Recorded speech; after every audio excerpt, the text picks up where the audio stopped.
Hey everyone, welcome to Judging for the Win. I'm Dave, and this is my daily ruling. Today's question was suggested by a viewer. Thanks to Matthew for this one. Amy casts Portent, targeting Nick. Nick played a brainstorm last turn, so he shuffles the 3 cards face down before giving them to Amy, so that she won't know which 2 he put back. Is this allowed? If not, what is the appropriate infraction, penalty, and fix? Okay, so first of all, the library has a set specific order. It's not legal for a player to change the order of the cards in a library unless some rule or effect tells them to. Of course, Portent lets Amy change the order of the 3 cards, but not Nick. And even though the 3 cards are physically distant from the rest of the cards in Nick's library, they haven't officially changed zones. Officially, they're still considered to be part of Nick's library. Therefore, we can say it is not legal for Nick to shuffle the cards around like he did. Now that we have that, we can talk about the infraction, penalty, and fix. First of all, if the head judge believes that Nick knew this was against the rules but did it anyway to withhold information from Amy, then that would be cheating, and Nick would get disqualified. This is true no matter what kind of Magic tournament that we're talking about. That said, I could definitely see a world where Nick didn't know this was against the rules, in which case the facts do not meet all of the criteria necessary for cheating.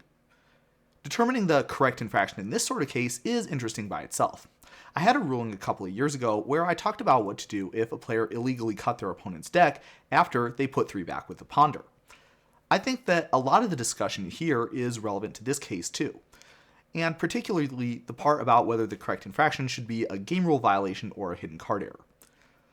I think in this case also, the game rule violation fits better.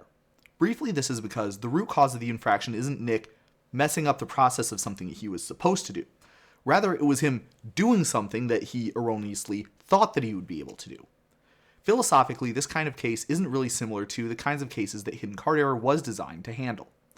I recommend that you check out my other video if you'd like a more thorough explanation.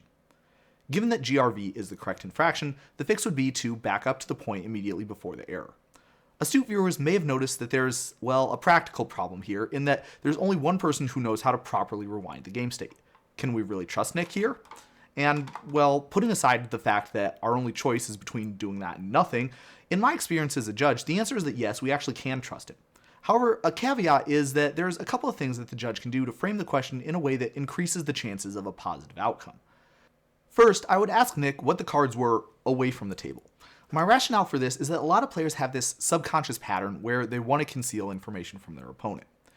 So taking a one-on-one with a judge rather than at the table in front of the opponent might help avoid this pattern and help them talk with less hesitation. Second, rather than asking Nick which 2 cards he put back, I would ask him one at a time. That is, I would ask which card he put on top and then which card he put under it. Finally, I feel like there's a need to point out that we can't have Nick just put the 3 cards back himself in the correct order. Since Nick only knows what the top 2 cards are, he shouldn't get to see what the third one is. Restoring the cards to the correct order should be done by simply telling Amy what the top 2 cards are. But that's all I have for you today. How did you do? Join me again next time for another daily ruling, but until then, I hope you have a great day.